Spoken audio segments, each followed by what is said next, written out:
Good morning, Mac. Good morning, Pam. How are you today?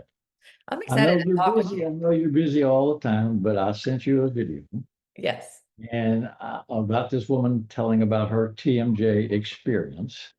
It's a horrible experience. And I'm just asking you, did you see it? I And who did. I was actually watched it this morning because I knew we were going to have this conversation, and whatever you send me, it's usually good. And that was terrible story. That was so sad.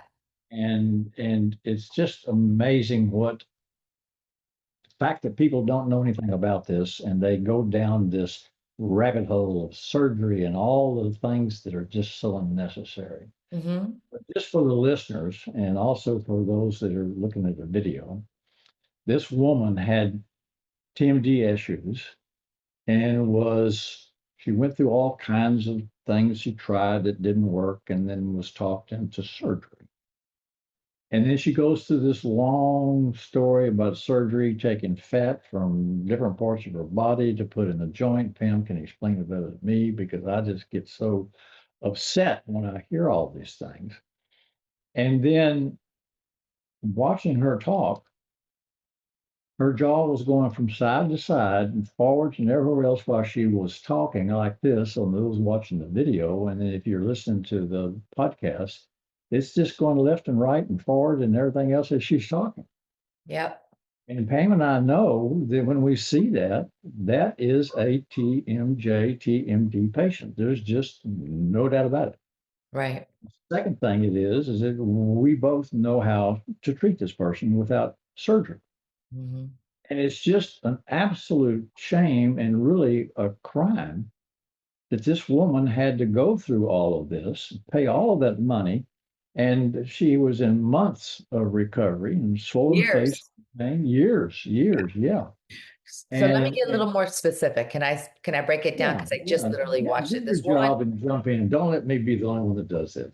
Okay, all right. I'll stop torturing you. Okay, so I think it's about a 6 year story right now. And when she was in her undergraduate, she's young.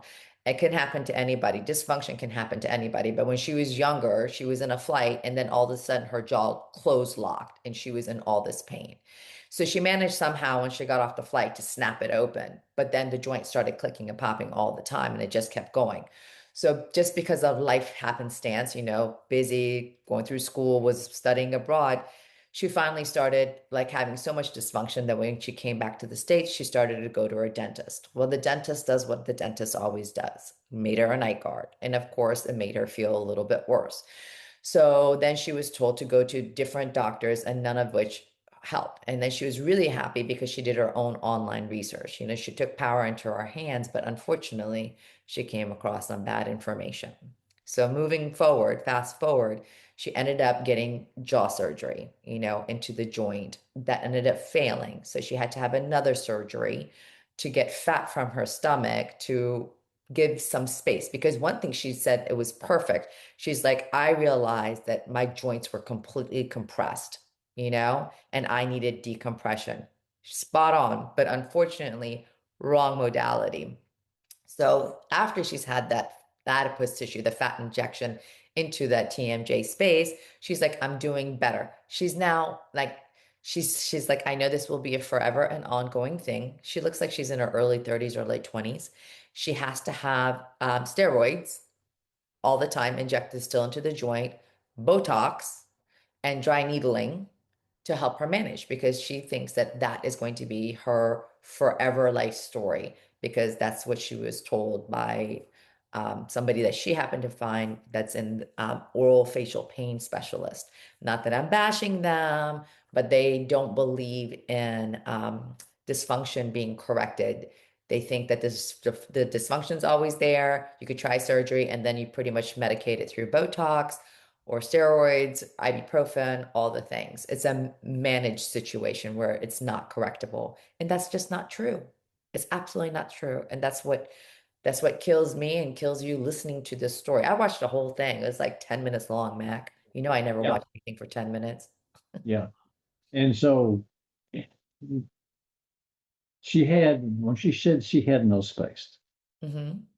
which you can see in a CAT scan and you can see in an MRI, Hmm. but you and I know how to diagnose a joint that has no space. Right. And we know that that no space means compression. Hmm. So the joint is compressed. Right. And when the joint is compressed, there's too much pressure on the bone. And when you put pressure on the bone, it's going to respond. Correct. And it's going to respond in a negative way where it alters the bone.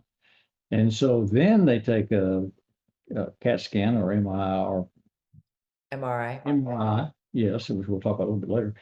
And the doctor says, the radiologist, whoever maybe say, oh, well, you've got some arthritis going on there. Well, it's not arthritis. It's just that the bone is being compressed. So what do you and I do with a compressed joint?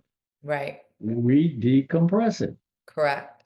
And we need to like specify here that imaging is very relevant in the diagnosing of in the diagnostic process, but it's not the diagnosis, right? Dysfunction is the diagnosis. So what for our listeners and viewers, let's talk about, okay, what's a CBCT and an MRI? Like when to get what? Like what's the relevance? An MRI is going to show you soft tissue issues, meaning that disc that sits on top of that ball. Remember, every joint's a ball and a socket. And on that ball in the TM joint, that has a hat or a disc that sits on top of it and helps glide the motion and coordinate the movement. Now, an MRI is going to tell you if that disc is not on top of the ball. It tells you where it is. Is it in front of it? Is it to the side of it? Is it to the other side? Or is it behind? Now, this is like heresy on what I'm about to say. And I Yeah. promise we open up, right? But to me, an MRI is a complete and utter waste of money. And that is a very controversial topic, but that's my opinion. It's a waste of money and a terrifying process because there are very, very few incidences where the disc is actually behind the joint. And if it's behind the joint, that person's going to have an open lock and it is extremely painful. And someone going through an open lock is not going to sit through an MRI. They need some kind of treatment to get that disc popped back at least in front of that ball so that they can actually close and function, even if it's dysfunction. Because when it's behind, it's not doing anything. Everything is jammed. Okay, so I don't need an MRI to see that, first of all. I want to get that patient feeling better. Now, where is that disc? It could be to the sides, in the front, slightly to the left. It doesn't matter. What does it matter? I know there is disc displacement, and I can see it on the CT, which I'll talk about in just a moment, how much decompression I need to do of that joint to see if I can capture the disc, if that makes any sense. You know, that Yeah. CT doesn't tell me exactly where to go. It gives me an idea of how much compression is there so I can decompress the joint. And then we use TENS, transcutaneous electroneural stimulation, to help relax the muscles that are working the jaw and that disc to see if they can start to coordinate correctly. And from there, we make the appliance and have them wear it. Okay. Then we let them function and see how it goes. But an MRI, I think, is complete waste of money. It's terrifying and completely unnecessary. So with a compressed joint, Hmm. it squeezes the disc off, Yeah. maybe left, maybe right, maybe front, etc. Okay. The joint is still compressed.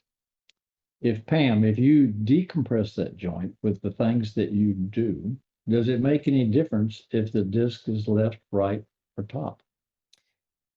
It, no, No. it needs to So just why pop do you back need to, on. It just so needs to why do you pop need back to on. know? So why do you Exactly. need to know? But You know, if you go to a court of law and you don't have an MRI, that can be a problem. And it shouldn't be that way because I don't think it's a necessary process in the diagnostic process. It's a necessary tool in the diagnostic process. It's unnecessary. so about 40 years ago, out at the ranch, I was barbecuing and the big green egg, and I put my thumb to do something, and the big green egg top fell on my thumb. Where's my thumb? There it is. Uh, And I didn't get it fixed. It swelled and stuff. And then I went to the office. I took an x-ray of my own thumb yes. and it looked like a crushed chicken bone. Oh, And I made my own little splint, and kept on working, but my thumb's crooked. that's So why it there's, looks like that. but it still works. Yes. If Okay. you So guys are not looking, you need to look. This is an abomination. I'm kidding. my deficiency. So what I'm trying to say is that if you put this joint in a place where it can heal itself, heal is a kind of a bad word, but where it can adapt itself, then it can function and it doesn't make any differences. The disc, I mean, it would be great if it were on top and back to the original place, but it doesn't have to be left, right, top. It doesn't really matter. In fact, you can have no joint at all and still function, correct? Correct. Oh, I have had patients just like that and are Yeah. doing much So better. the body's ability to adapt and to heal is phenomenal if and only if you take away what's ever causing the problem. And in this case, in this girl's case, it was compression. So Right. we built her an appliance that allowed her to come forward and done some various other things. There's all kinds of different things, but she would not have to have had surgery. Right. Surgery is ineffective. You guys need to hear that. Do not do surgery. Like one and two orthodontic surgeries, jaw surgeries fail, and the other 50% is seldomly tracked, but they typically fail as well. And these people are left in a world of pain. So if you can do whatever you can, it's about like getting muscle coordination and joint function. And surgery doesn't work on this specific joint. It's not the hip or the knee. It's a very different joint and it functions completely different than our major load-bearing joints. We don't get osteoarthritis in this joint. It just starts to change degenerative joint disease because of the compression. So we need to get rid of the compression, free up that mandible so that it can function well. Um, when you take a CT, because I said I'd explain the difference between the two, the CT is predominantly a hard tissue image, meaning it really lets you see bony images. And what I want to see is exactly that joint space. Again, for our listeners, which I'm pointing out to a ball in a socket, you want to have an even space all around that ball so that it can glide. But when the jaw is compressed, is set too far back, you don't have it. It's compressed up against that socket, and then the disc is somewhere in front of it. An MRI and a CT are static images. That's why they are not the diagnosis. We function, we chew, we talk. That's the diagnosis, is looking at a patient's history, the way they are speaking, the way they are chewing, palpating their muscles. All these things have to be taken in consideration. It cannot be from a static image because we're not in that position all the time. We're seldomly there. And an MRI is in a laying back position, which affects the way the soft tissue appears. So how truly accurate is it? Listeners, viewers, if you want to get that MRI to say, yes, I have something paperwork that says I have anterior disc displacement, go ahead and do that. But I don't think it's necessary. I've never required of people for me to start treatment with. Well, bottom line, an MRI is not going to change your treatment plan. That is correct. That is No, I correct. get it. And so yeah, you're right, but it's reading through social media, Reddit, etc. And then by the way, to the listeners, if you are a Reddit user, go to TMD, not TMJ, which is a subreddit that I started.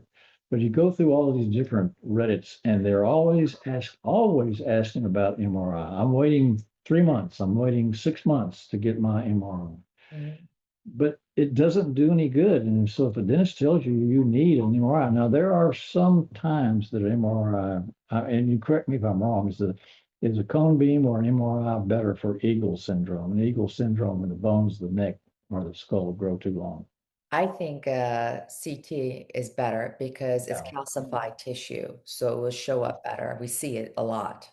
So most dentists like Pam who are still practicing have to be upgraded in their technology, and the vast majority of them are going to have a cone beam. And so yes, that helps you out, but it doesn't change anything. It just gives you more information. Watching her talk was more valuable than any scan possible, than being able to palpate and be able to look at this, be able to feel the joint and how it operates. Those are so much more powerful from a diagnostic standpoint than looking at an image. And usually with an MRI, you have to have a radiologist to read it for you, right? I mean, Correct. You do too for a CT. Legally, you need a radiologist to review it. yeah, yeah. So takeaway for what we're talking about today, MRIs are not the thing that's going to make you feel better. Only thing that's going to make you feel better is going to a highly qualified dentist who has a lots of experience in being able to treat people just like you. And you need to interview them. You need to put them to the task. If they have too much of an ego, they don't want to answer your questions, there's a problem. So the dentist should drive all TMD cases. You agree? Agreed. Well said, my friend. Hopefully this was helpful.